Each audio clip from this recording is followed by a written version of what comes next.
Hello, donc là on va faire un petit peu de maths financière et on va voir ce qu'est la vanne, c'est-à-dire la valeur actuelle nette. Et on va faire un exercice qui est affiché là. Et d'abord on va faire des rappels de cours. C'est parti.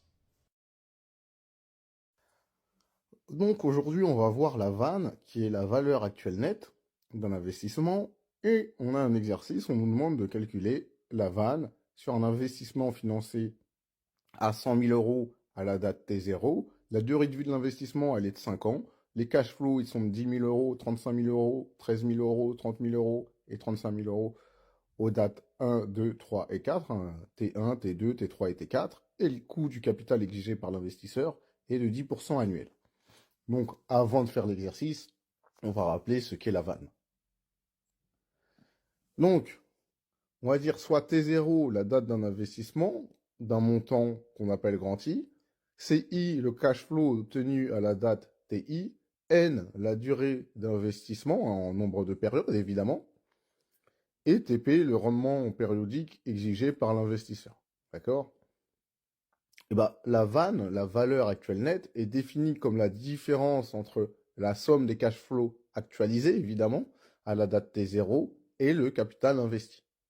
Donc la vanne, la formule elle est donnée, hein, c'est la somme pour i allant de 1 à n, des cash flows actualisés, c'est-à-dire CI facteur de 1 plus TP puissance moins i, auquel on va retirer le capital investi qui est i.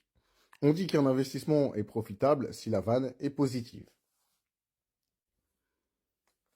Si on revient à nos petits, on a le i qui vaudra 100 000, d'accord, parce que l'investissement est de 100 000 euros, et on a tous les cash flows. Donc, on a simplement appliqué la formule, d'accord. La vanne, ce sera la somme pour i allant de 1 à 5 des C indice i facteur de 1 plus TP puissance moins i.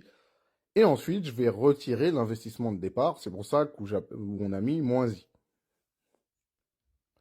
On va mettre juste avec les valeurs. Donc, à la date T1, mon cash flow, c'est 10 000 euros. Donc, si je dois l'actualiser à la date T0, je vais avoir 10 000 fois 1,1 puissance moins 1. À la date T2, le cash flow, il est de 35 000 euros. Donc, si je dois l'actualiser à la date T0, je vais faire 35 000 fois 1,1 puissance moins 2. Évidemment, hein, pourquoi on a 1,1? Parce que le TP, il vaut 0,1, parce que 10%, d'accord? Ensuite, on a plus 13 000 fois 1,1 puissance moins 3, exposant moins 3 si vous préférez.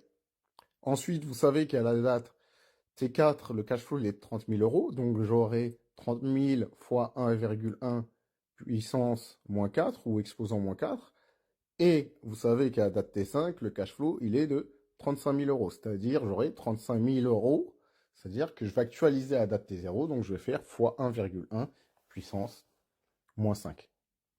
Et à ça, je dois retirer l'investissement de départ qui était de 100 000 euros. Donc, je vais faire moins 100 000.